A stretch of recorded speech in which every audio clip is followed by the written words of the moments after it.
भारत माता की जय जोहार। नमस्कार। बोरोरा आमार प्रणाम नेबेन। छोटोरा भालोबाशा। आप इतनी विशाल संख्या में यहां हमें आशीर्वाद देने आए हैं। मैं हृदय से बंगाल की जनता का अभिनंदन करता हूं। आज एवरेस्ट डे भी है। आज के दिन तेनजिंग नोर्गे जी ने एवरेस्ट पर अपना परचम लहराया था।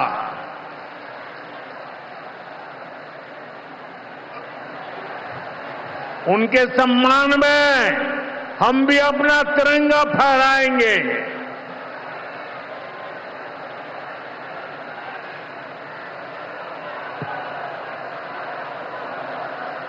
और आज ही महान स्वतंत्रता सेनानी रामानंद चटर्जी की जयंती भी है। ये महान संतानें हमें प्रेरित करती है, बड़े संकल्पों की सिद्धि के लिए हौसला देती है। साथियों,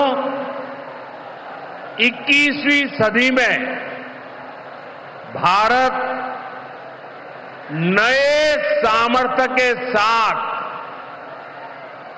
समृद्धि की नई गाथा लिख रहा है। आज देश का हर नागरिक भारत को विकसित राष्ट्र बनाने के लिए जुटा है, दिन रात जुटा है। और विकसित भारत बनाने के लिए पश्चिम बंगाल का भी विकसित होना बहुत जरूरी है। और इसलिए पश्चिम बंगाल को भी नई ऊर्जा के साथ जुटना है। बंगाल को फिर उसी भूमिका में आना होगा जो कभी यहां की पहचान थी। इसके लिए जरूरी है कि पश्चिम बंगाल फिर से नॉलेज का, ज्ञान विज्ञान का केंद्र बने। बंगाल मेक इन इंडिया का एक बहुत बड़ा सेंटर बने। बंगाल देश में पोर्ट लैंड डेवलपमेंट को गति दे। बंगाल अपनी विरासत पर गर्व करते हुए, उसे संरक्षित करते हुए तेज गति से आगे बढ़े। साथियों, केंद्र की भाजपा सरकार इसी संकल्प के साथ काम कर रही। भाजपा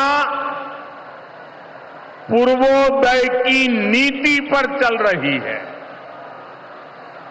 बीते दशक में बीजेपी सरकार ने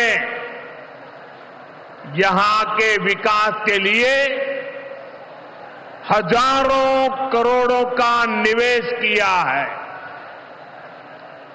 अब से कुछ देर पहले यहां सिटी गैस डिस्ट्रीब्यूशन नेटवर्क का शुभारंभ भी हुआ है। केंद्र सरकार के प्रयासों से ही कल्याणी एम्स बना है। न्यू अलीपुरद्वार और न्यू जलपाईगुड़ी जैसे रेलवे स्टेशनों का पुनर्विकास किया जा रहा है। बंगाल की व्यापारिक गतिविधियों को उत्तर भारत से जोड़ने के लिए डेडिकेटेड फ्रेट कॉरिडोर बन रहा है। कोलकाता मेट्रो का अभूतपूर्व विस्तार किया गया है।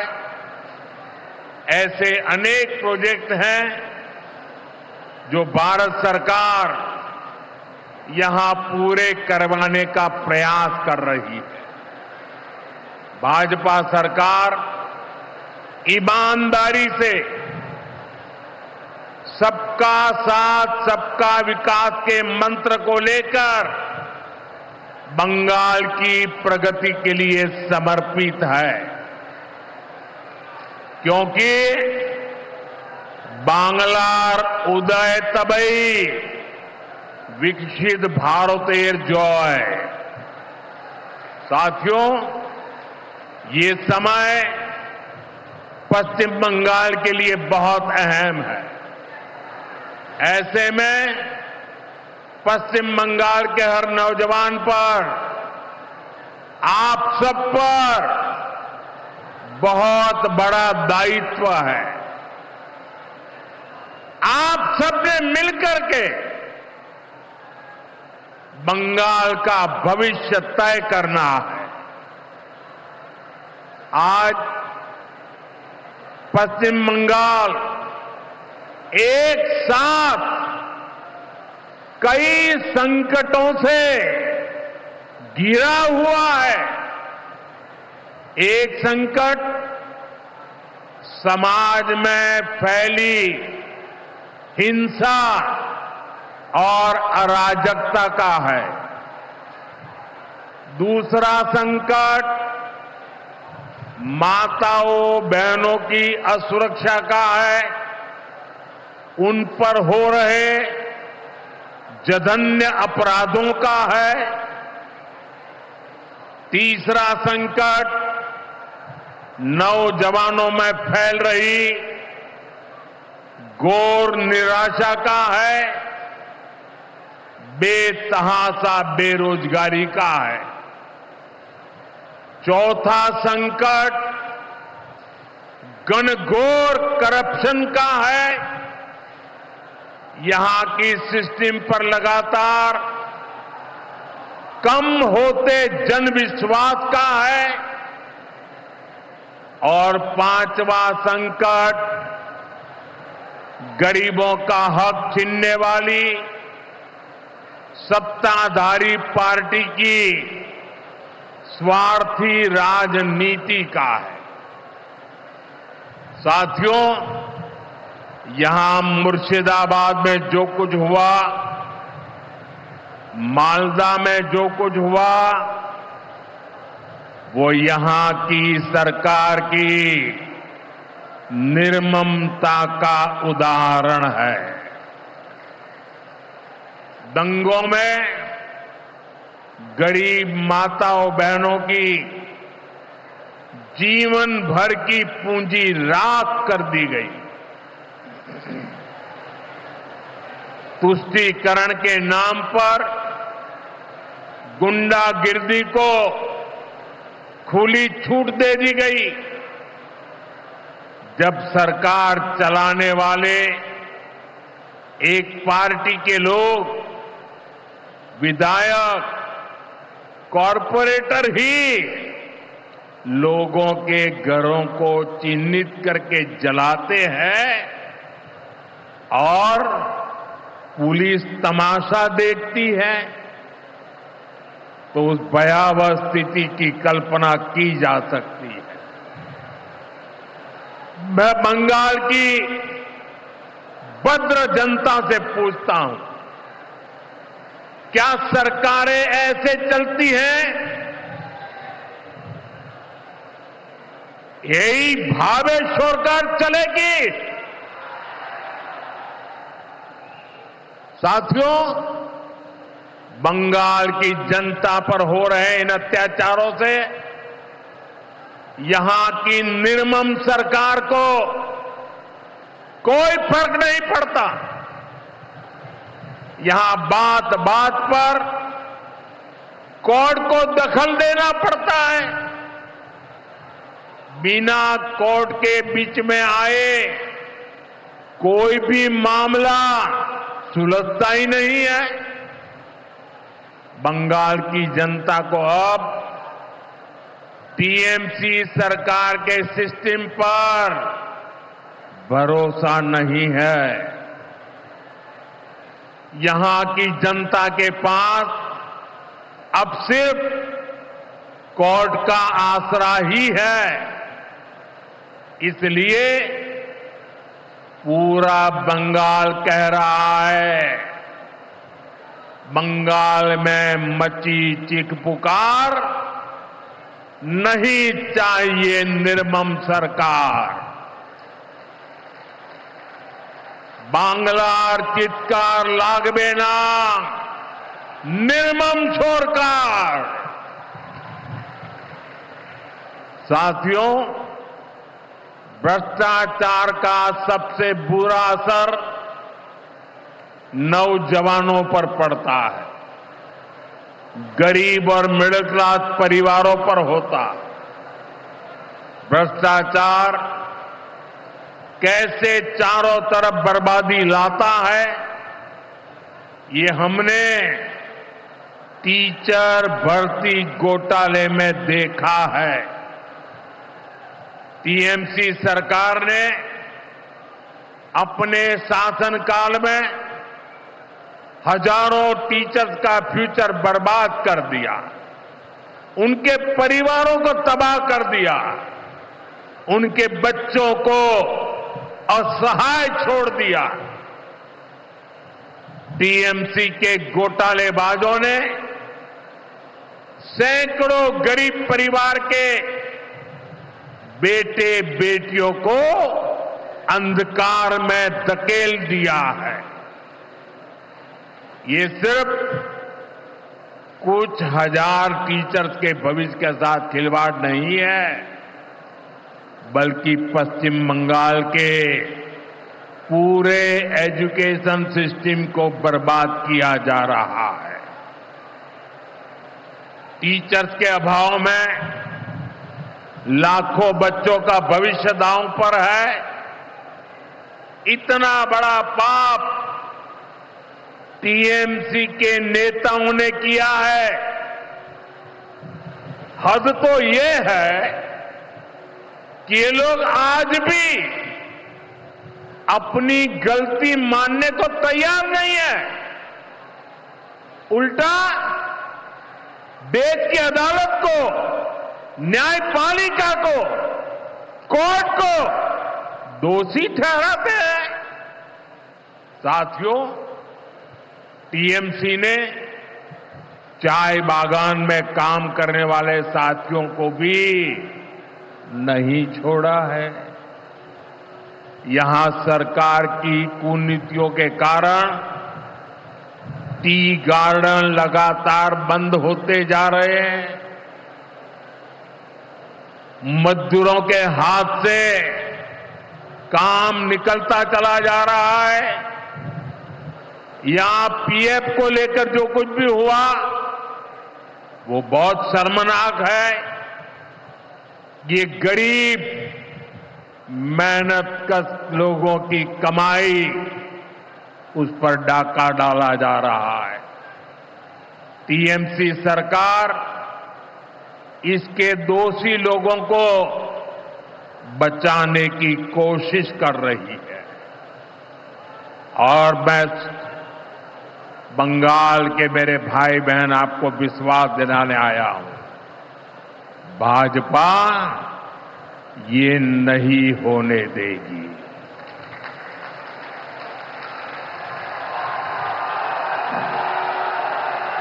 साथियों, राजनीति अपनी जगह पर है, लेकिन गरीब, दलित, पिछड़े, आदिवासी और महिलाओं से टीएमसी क्यों दुश्मनी निकाल रही है। पश्चिम बंगाल के गरीब एससी, एसटी, ओबीसी के लिए जो भी योजनाएं देश में चल रही है, उनमें से बहुत सारी योजनाएं यहां लागू ही नहीं होने दी जा रही है। पूरे देश में करोड़ों लोगों को आयुष्मान योजना के तहत मुफ्त इलाज मिल चुका है, लेकिन मुझे दुख के साथ कहना पड़ रहा है, इसका फायदा पश्चिम बंगाल के मेरे भाई बहनों को नहीं मिल रहा। पश्चिम बंगाल का कोई साथी अगर दिल्ली, बेंगलुरु, चेन्नई गया है, उसको वहां मुफ्त इलाज नहीं मिल पाता है, क्योंकि निर्मम सरकार ने बंगाल के अपने लोगों को आयुष्मान कार्ड देने ही नहीं दिया। आज देश भर में 70 वर्ष से ऊपर के बुजुर्गों को 5 लाख रुपए तक मुफ्त इलाज की सुविधा मिल रही है। मैं तो चाहता हूं कि पश्चिम बंगाल में भी 70 वर्ष से ऊपर के सभी बुजुर्गों को मुफ्त इलाज की सुविधा मिले, लेकिन टीएमसी सरकार ये नहीं करने दे रही है। केंद्र की बीजेपी सरकार देश भर में गरीब परिवारों को पक्के घर बनाकर दे रही है, लेकिन पश्चिम बंगाल में लाखों परिवारों का घर नहीं बन पा रहा है, क्योंकि टीएमसी के लोग इसमें भी गरीब के पास से कट और कमीशन की मांग कर रहे हैं। आखिर टीएमसी सरकार आप लोगों को लेकर इतनी निर्मम क्यों है? साथियों, यहां की निर्मम सरकार के जितने उदाहरण दो वो कम है। पश्चिम बंगाल में बहुत बड़ी संख्या में हमारे विश्वकर्मा भाई बहन हैं। ये लोग हाथ के हुनर से अनेक प्रकार के काम करते हैं। इनके लिए पहली बार भाजपा सरकार विश्वकर्मा योजना लाई है। इसके तहत देश के लाखों लोगों को ट्रेनिंग मिली है, पैसा मिला है, नए टूल मिले हैं, आसान ऋण मिला है, लेकिन पश्चिम बंगाल में 8 लाख एप्लीकेशन अभी भी लटकी पड़ी है। निर्मम सरकार उस पर बैठ गई है, क्योंकि टीएमसी सरकार इस योजना को भी लागू नहीं कर रही है।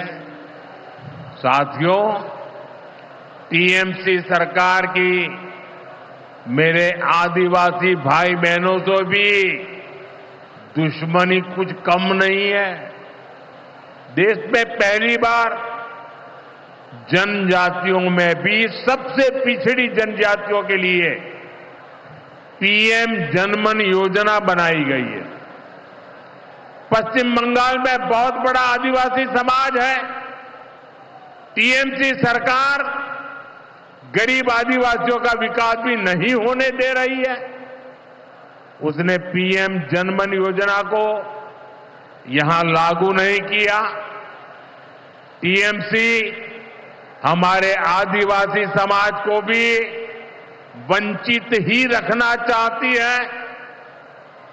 साथियों, टीएमसी को आदिवासी समाज के सम्मान की परवाह नहीं है। 2022 में जब एनडीए ने एक आदिवासी महिला को राष्ट्रपति उम्मीदवार बनाया तो सबसे पहले विरोध करने वाली पार्टी टीएमसी थी। बंगाल के आदिवासी इलाकों की उपेक्षा भी यही दिखाती है कि इन्हीं आदिवासी समाज से टीएमसी वालों को कोई लगाव नहीं है, कोई लेना देना नहीं। साथियों, कुछ दिन पहले दिल्ली में नीति आयोग की गवर्निंग काउंसिल की बहुत महत्वपूर्ण बैठक हुई। ये एक अहम मंच होता है जहां देश भर के मुख्यमंत्री मिलकर विकास पर चर्चा करते हैं। लेकिन अफसोस की बात है कि इस बार बंगाल सरकार इस बैठक में मौजूद ही नहीं रही। दूसरे गैर भाजपा शासित राज्य आए, सभी दल के नेता आए, हमने साथ बैठकर चर्चा की, लेकिन टीएमसी को तो सिर्फ और सिर्फ 24 घंटा पॉलिटिक्स करना है और कुछ करना ही नहीं है। पश्चिम बंगाल का विकास, देश की प्रगति उनकी प्राथमिकता में है ही नहीं। साथियों, केंद्र सरकार की जिन योजनाओं को यहां लागू किया भी गया है उनको पूरा नहीं किया जा रहा। पीएम ग्राम सड़क योजना के तहत पश्चिम बंगाल के गांवों के लिए 4000 किलोमीटर की सड़कें स्वीकृत की गई। इनको पिछले साल तक पूरा हो जाना था। 4000 किलोमीटर तो छोड़िए, यहां 400 किलोमीटर सड़कें भी नहीं बन पाई है। साथियों, इंफ्रास्ट्रक्चर के काम से सुविधाएं भी बनती है और रोजगार भी बनते हैं, लेकिन हालत ये है कि पश्चिम बंगाल में 16 बड़े इंफ्रास्ट्रक्चर प्रोजेक्ट यहां की सरकार अटकाए हुए है। ये 90,000 करोड़ रुपए से अधिक के प्रोजेक्ट हैं। कहीं रेल लाइन आनी थी, रुकी पड़ी है। कहीं मेट्रो बननी थी, रुकी पड़ी है। कहीं हाईवे बनना था, बंद पड़ा है। कहीं अस्पताल बनना था, कोई पूछने वाला नहीं। ऐसे प्रोजेक्ट्स को ये टीएमसी ने लटका करके रखा है। ये पश्चिम बंगाल के आप लोगों के साथ बहुत बड़ा धोखा है। साथियों, आज जब सिंदूर खेला की इस धरती पर आया हूं तो आतंकवाद को लेकर भारत के नए संकल्प की चर्चा स्वाभाविक है। 22 अप्रैल को पहलगाम में, जम्मू कश्मीर में आतंकियों ने जो बर्बरता की, उसके बाद पश्चिम बंगाल में भी बहुत गुस्सा था। आपके भीतर जो आक्रोश था, आपका जो गुस्सा था, उसको मैं भली भांति समझता था। आतंकवादियों ने हमारी बहनों का सिंदूर मिटाने का दुस्साहस किया। हमारी सेना ने उनको सिंदूर की शक्ति का एहसास करा दिया।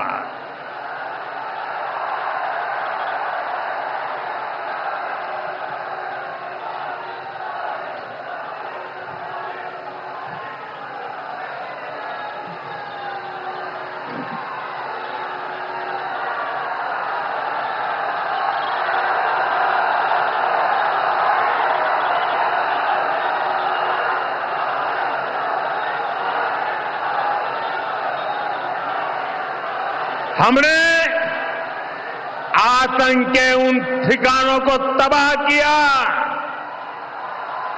जिनकी पाकिस्तान ने कल्पना तक नहीं की थी। साथियों, आतंक को पालने वाले पाकिस्तान के पास दुनिया को देने के लिए कुछ भी पॉजिटिव नहीं है। जब से वो अस्तित्व में आए हैं तब से ही उसने सिर्फ आतंक को पाला है। 1947 में बंटवारे के बाद से ही उसने भारत पर आतंक के हमला किया। कुछ सालों के बाद उसने यहां पड़ोस में आज के बांग्लादेश में जो आतंक फैलाया, पाकिस्तान की सेनाओं ने जिस प्रकार बांग्लादेश में रेप किए, मर्डर किए, वो कोई भूल नहीं सकता। आतंक और नरसंहार ये पाकिस्तानी सेना की सबसे बड़ी एक्सपर्टाइज है। जब सीधा युद्ध लड़ा जाता है तो उसकी हार तय होती है, उसका पराजय निश्चित होता है, उसको मुंह की खानी पड़ती है। यही कारण है कि पाकिस्तान की सेना आतंकियों का सहारा लेती है। लेकिन पहलगाम हमले के बाद अब भारत ने दुनिया को बता दिया है, भारत अब आतंकी हमला हुआ, भारत पर आतंकी हमला हुआ तो दुश्मन को उसकी बड़ी कीमत चुकानी पड़ेगी।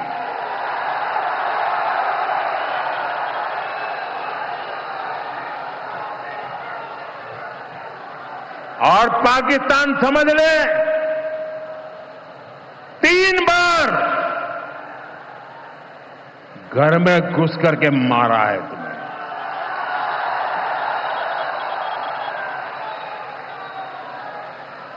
हम शक्ति को पूजने वाले लोग,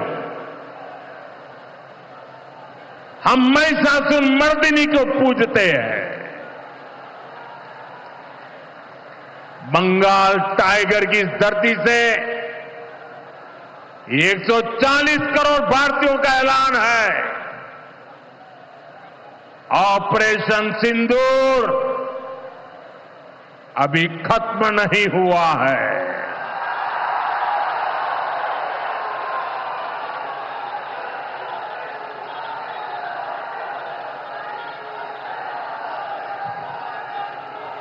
साथियों, पश्चिम बंगाल को अब हिंसा की, तुष्टीकरण की, दंगों की, महिला अत्याचार की, घोटालों की राजनीति से मुक्ति चाहिए। अब पश्चिम बंगाल के सामने भाजपा का विकास मॉडल है। आज भाजपा देश के कई राज्यों में सरकारें चला रही है।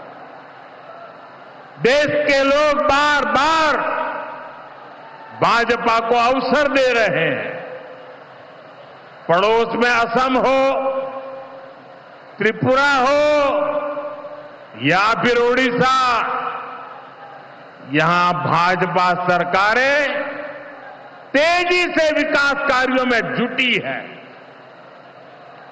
मैं बंगाल के सभी भाजपा कार्यकर्ता साथियों से कहूंगा, हमें कमर कसकर तैयार रहना है। हमारे सामने एक बड़ी चुनौती है कि लोकतंत्र पर पश्चिम बंगाल की जनता के विश्वास को फिर से कैसे बहाल करें। हमें पश्चिम बंगाल के हर परिवार को सुरक्षा की, सुशासन की और समृद्धि की गारंटी देनी है। इसके लिए आने वाले दिनों में अपने प्रयासों को हमें और तेज करना होगा। साथियों, विकसित भारत बनाने के लिए पश्चिम बंगाल का तेज विकास बहुत जरूरी है। हमें पश्चिम बंगाल को उसका पुराना गौरव लौटाना है। ये हम सभी मिलकर करेंगे और करके रहेंगे। एक बार फिर आप सभी को इतनी बड़ी संख्या में यहां आने के लिए बहुत बहुत आभार व्यक्त करता हूं। मेरे साथ तिरंगा ऊंचा करके बोलिए, भारत माता की, भारत माता की, भारत माता की, भारत माता की। बहुत बहुत धन्यवाद।